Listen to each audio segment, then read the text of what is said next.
Well, naturally, most people in this kind of weather get to the seaside or out into the countryside by car or by bike. But surprisingly, even in this heat, not everyone spends the free hours that way. Well, surprisingly, we find the opposite. In actual fact, in the last week, we've got more bookings than we've had in the previous 3 weeks. And I think it's people, when they get a sample of good weather, they're more inclined to think of a continental holiday, where in fact it's like this all the time.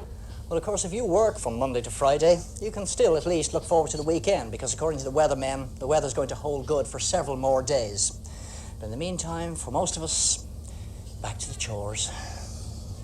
Want some Wilkins coffee with your strawberry shortcake? Can't say that I do. You can't say that you don't, either.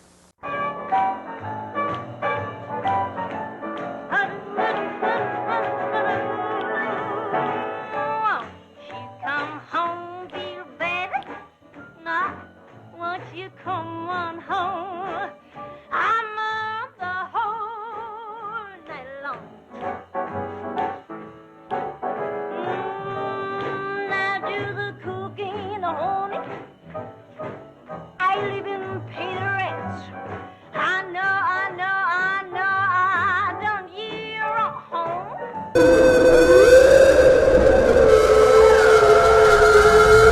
The CDC has issued new guidelines warning Americans it is definitely too hot to wear a condom. As temperatures continue to rise, the CDC cautions that no matter whether the condom is made of latex, lambskin, or a novelty-flavored material, adding another layer increases risk of discomfort and even heat stroke. The CDC recommends if you absolutely must wear a rubber, only use ultra-thin, barely there condoms, as they should offer some relief from the sweltering heat when they inevitably break. Give me a close shave. Do you drink Wilkins coffee? Never. My friend, this is going to be the closest shave you've ever had.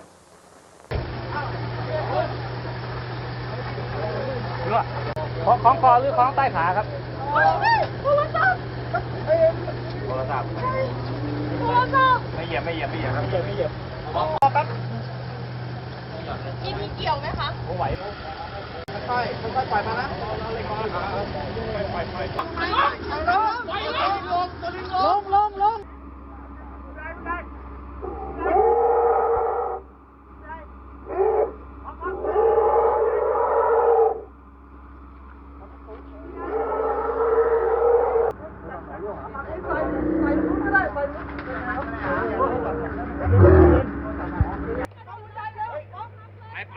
น่อยเร็วช่วยทุบหน่อยเร็ว CPR หน่อยเร็ว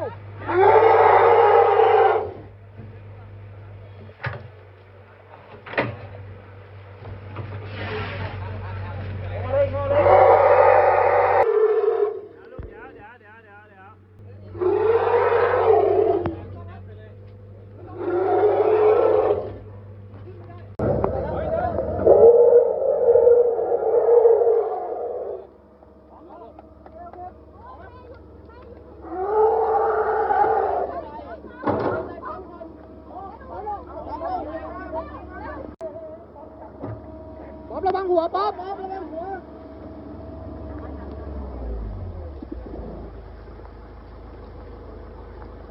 ๊อขาขวาต่ำลงหน่อย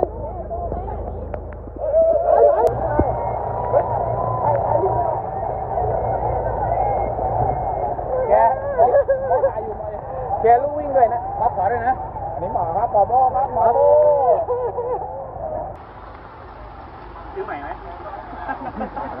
You getting on the Wilkins coffee bandwagon? Never. No! You either go with Wilkins or you just don't go. You know, and instead of the one from wherever. In the American Bandstand Dance Contest, you have no beef with anybody because you're the judge. This machine will make you want a cup of Wilkins coffee. Not me. I'll take mine with cream and sugar. Phasing out their use. Where's Boris Johnson? Oh, wait, are we on telly? Yeah. Boris is back at number 10 Downing Street. Do me a favour, when you become Prime Minister, evict him. He will have to move out at that point, that is true. In December, I'll be in Beijing, opening up new pork markets. Why are we climbing this tree? For Wilkins coffee. I don't want any.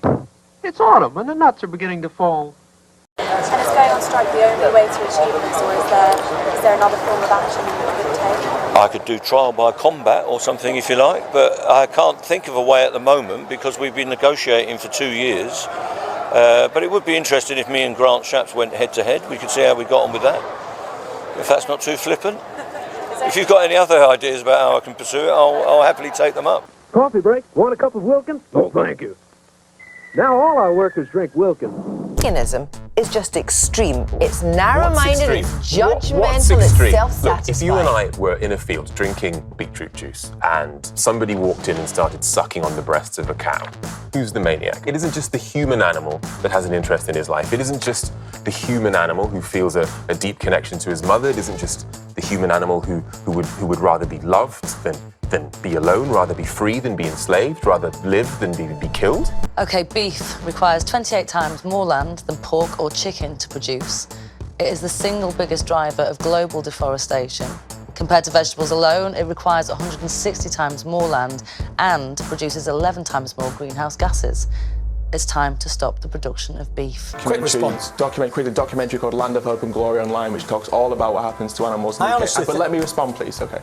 So there's two studies. The first study was a 5-year study conducted by the University of Oxford. It's the most comprehensive study that's ever been conducted exploring the relationship between the environment. Was this the one that was run by a vegan? But he wasn't vegan when he started, but he was vegan when he finished it because of what he found out. And what he discovered... You may be after this conversation, John, as well. Not very likely. And if you think of methane coming from ruminants, from animals, it's just part of a natural gaseous cycle that this planet has learnt to adapt with, has adapted to cope with over thousands and thousands of years. And if Are we coping with it? No. So you've got your views about what we ought to be eating. I do too. I love burrata. But I'm not trying to force anybody else to eat burrata. It seems to be taking kind of a large step to assume you have the right to tell other people what to eat. Why are you doing that? Well, I'm actually not telling other people what they must or must not eat. I just want people to think more about their food choices and recognize the consequences of those, and also to recognize that not eating animals is actually an option we have. You know, we grow up believing we need meat for protein, but in fact we can live well without it. So it's a choice we each need to make, but we should make informed choices. I don't think it's a crazy idea, and I love animals, and I don't like the way factory farms treat animals, so I'm kind of sympathetic to what you're saying. Well, we are certainly a passionate group, us vegans, but not all vegans are that skinny. In fact, the only U.S. male weightlifter who qualified for the Olympics in Rio is a vegan. And there are amazing vegan bodybuilders and athletes. Scott Jurek, a legendary ultra runner, vegan. So vegans, can be very healthy as well. Interesting. Well, you make a compelling case. I want to get to the root question, the moral question. Do we have dominion over the animals, or are they our peers? Are they the same as people? We have power over other animals, and I think with a lot of power comes a lot of responsibility. I agree with that. So we can kill them, but whether we should kill them is a bigger question. Okay. I have to say, I started this segment thinking this guy's probably crazy, but I think you're actually reasonable and thoughtful. How about some Wilkins coffee, Captain? No! I say, man overboard. Help. Maintenant, de quelle façon le problème de Dieu s'est-il posé à vous? Parce que vous dites qu'à l'âge de 15 ans, il y a eu une crise qui a, une fois pour toutes, décidé... Là non plus, ce n'est pas tout à fait exact. C'est pas une crise, c'est plutôt une espèce de prise de conscience. Je me suis aperçu un beau jour, à 14 ans, à 13 ans, je ne saurais pas vous dire la date exacte, je me suis aperçu un beau jour que je ne croyais plus, que c'était fini. J'avais cru d'une manière très très ardente quand j'étais toute petite. Je croyais aux anges, au petit Jésus, etc. Puis après, j'ai moins cru tout de même à toute cette mythologie plus extérieure. Mais enfin, j'ai cru vraiment à Dieu. Mais petit à petit, j'ai épuré Dieu tellement qu'il n'avait plus aucun rapport avec ce monde. Parce que Dieu ne pouvait pas être bête comme toutes les personnes pieuses que je voyais ou comme les prêtres à qui je parlais. Il était différent. Il ne pouvait pas non plus s'intéresser à des vétilles. Il a fini par ne plus répondre à rien ni à personne. Et à ce moment-là, je me suis aperçu que il n'existait plus pour moi finalement. Il s'était évaporé. It followed from the special theory of relativity that mass and energy are but different manifestations of the same thing, a somewhat unfamiliar conception for the average mind. Furthermore, the equation E is equal mc squared, in which energy is put equal to mass multiplied with the square of the velocity of light, showed that very small amount of mass may be converted into a very large amount of energy, and vice versa. The mass and energy were in fact equivalent, according to the formula mentioned above. This was demonstrated by Cockcroft and Walton in 1932 experimentally. I'm gonna drink this coffee and it's not Wilkins. Doesn't that coffee taste kind of flat? many cigarettes do you smoke a day? Oh, roughly 20 a day. Are you worried about getting lung cancer? No, not particularly. I don't think there's... Well, I've never had any real complaints from cigarettes, except just maybe a feeling of tiredness. You know, they do sap your energy, I'll grant that, and they probably do have some effect on lung cancer. But personally, apart from making me feel a bit tired once or twice, I've never really had any reason to worry. On guard! Salute Wilkins coffee! But I don't drink Wilkins coffee. Some learn, some don't.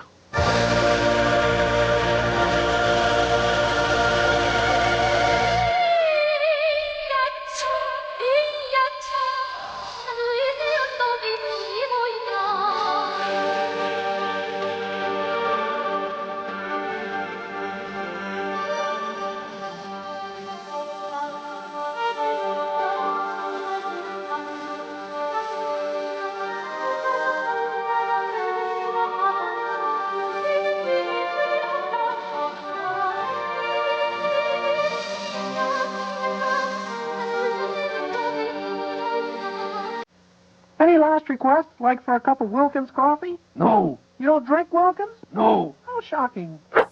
This is so awkward.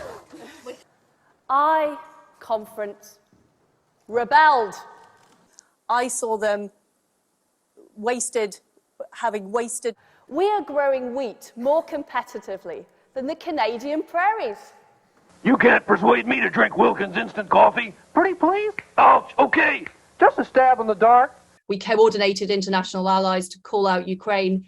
To call out Russia. And we are selling tea to China.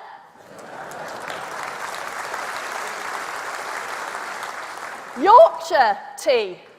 This is so awkward. I see you don't drink Wilkins instant coffee. What about my future? I hate to tell you, but you don't have a future.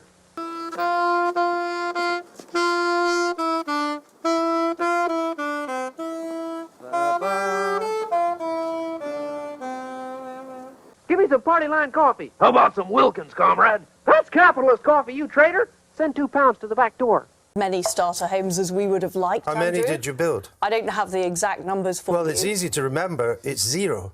You built none. This is so awkward. We import 2/3 of all of our apples. We import 9/10 of all of our pears. We import 2/3 of our cheese. That is a disgrace.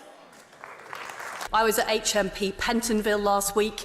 They've now got patrol dogs who are barking, which helps deter drones. This is so awkward. Well, they are wrong. We need to put our money where our mouth is. The ozone layer is now getting better. There was a lot of support for the report. From whom? From a number of people. I can't think of them off the top of my head. This is so awkward. Cornish sardines, of Herefordshire pears, of Norfolk turkey, of Melton Mowbray pork pies, and of course, of black pudding. Some words of advice to my successor, whoever he or she may be. Number one, stay close to the Americans, stick up for the Ukrainians, stick up for freedom. I want to thank everybody here, and hasta la vista, baby. Thank you. Phasing out their use. Where's Boris Johnson? Oh, wait, are we on telly? We hate it. Boris is back at number 10 Downing Street. Do me a favour, when you become Prime Minister, evict him. He will have to move out at that point, that is true. In December, I'll be in Beijing, opening up new pork markets.